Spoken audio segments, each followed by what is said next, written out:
Halo semua, kenalin aku Nabila dan Aku Wiranto. di sini kita mau ngejelasin tentang konferensi meja bundar. Apa sih konferensi meja bundar itu? Konferensi Meja Bundar adalah pertemuan antara perwakilan Republik Indonesia, Belanda, dan BFO yang mewakili sejumlah negara ciptaan Belanda di Kepulauan Indonesia. Pertemuan ini dilangsungkan di Den Haag, Belanda pada 23 Agustus hingga 2 November 1949.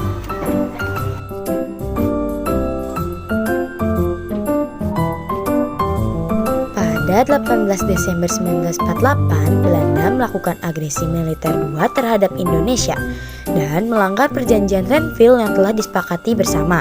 Sebelumnya, Belanda juga melancarkan agresi militer 1 sebagai bentuk pelanggaran perjanjian Linggarjati. Pada agresi militer 2, Belanda mendapat kecaman dari Perserikatan Bangsa-Bangsa dan dunia internasional. Terlebih lagi, Belanda menangkap sejumlah pimpinan Indonesia termasuk Soekarno, Mohatta, Haji Agus Salim, dan beberapa menteri kabinet yang sedang bertugas di ibu kota sementara, Yogyakarta.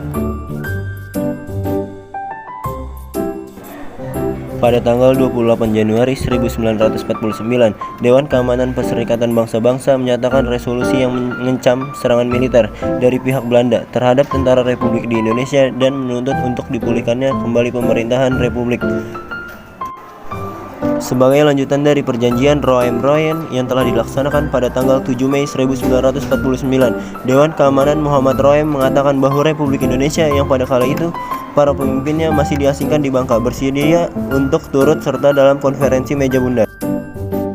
Pemerintah Indonesia yang telah diasingkan dalam kurun waktu 6 bulan kembali ke ibu kota sementara, yakni di Yogyakarta, untuk memastikan kesamaan posisi perundingan antara delegasi Republik dengan Federal dalam paruh kedua Juli 1949 dan sejak 31 Juli 1949 sampai 2 Agustus 1949. Kemudian, perundingan menghasilkan beberapa dokumen, diantaranya yakni Piagam Kedaulatan, Status Persatuan, Kesepakatan Ekonomi, dan kesepakatan terkait urusan sosial serta militer. Perundingan mengenai utang luar negeri pemerintah kolonial Hindia Belanda berlangsung hingga berkepanjangan, dengan masing-masing pihak menyampaikan perhitungan mereka. Pada akhirnya, berkat intervensi dari anggota Amerika Serikat dalam Komisi PBB untuk Republik Indonesia Serikat, pihak RIS akhirnya menyadari bahwa kesediaan membayar sebagian utang Belanda adalah harga yang harus dibayar demi untuk mendapatkan kedaulatan. Pada 24 Oktober 1949, delegasi Republik Indonesia Serikat menyetujui untuk menanggung sekitar 4,3 miliar gulden utang dari pemerintah Hindia Belanda.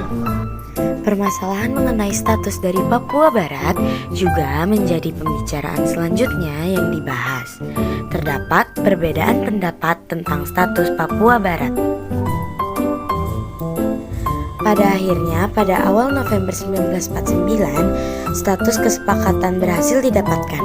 Status Papua Barat akan ditentukan melalui perundingan antara Indonesia Serikat dengan Belanda dalam waktu 1 tahun pasca penyerahan kedaulatan.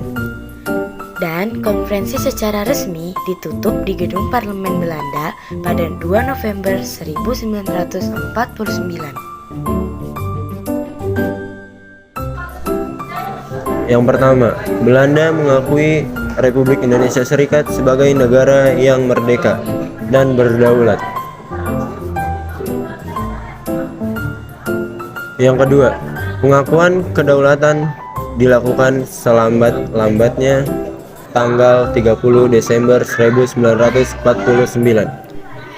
Yang ketiga, masalah Irian Barat akan diadakan perundingan lagi dalam waktu 1 tahun setelah pengakuan kedaulatan Republik Indonesia Serikat. Yang keempat, antara Republik Indonesia Serikat dan Kerajaan Belanda akan diadakan hubungan Uni Indonesia Belanda yang dikepalai Raja Belanda. Dan yang kelima, kapal-kapal perang Belanda akan ditarik dari Indonesia dengan catatan beberapa korvet yang diserahkan kepada Republik Indonesia Serikat.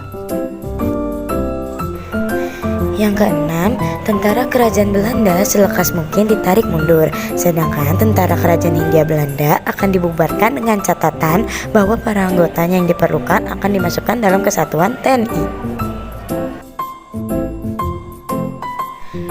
Dampak positif konferensi meja bundar yang pertama ialah Belanda mengakui kemerdekaan. Selanjutnya, Belanda menarik tentara Belanda di Indonesia secara keseluruhan. Yang ketiga, berhentinya konflik militer antar Belanda dan Indonesia.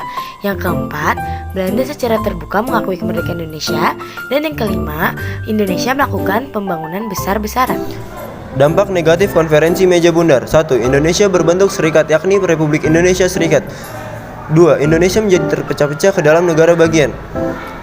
3. Masih berbentuk RIS menandakan Indonesia masih sebuah negara bagian dari pemerintah Belanda. 4. Seluruh hutang Belanda dari tahun 1942 sepenuhnya tanggung jawab Indonesia. 5. Penyelesaian masalah Irian Barat tertunda. Nah, itu dia penjelasan tentang konferensi meja bundar. Cukup sampai di sini ya penjelasan dari kita. Sampai jumpa lagi.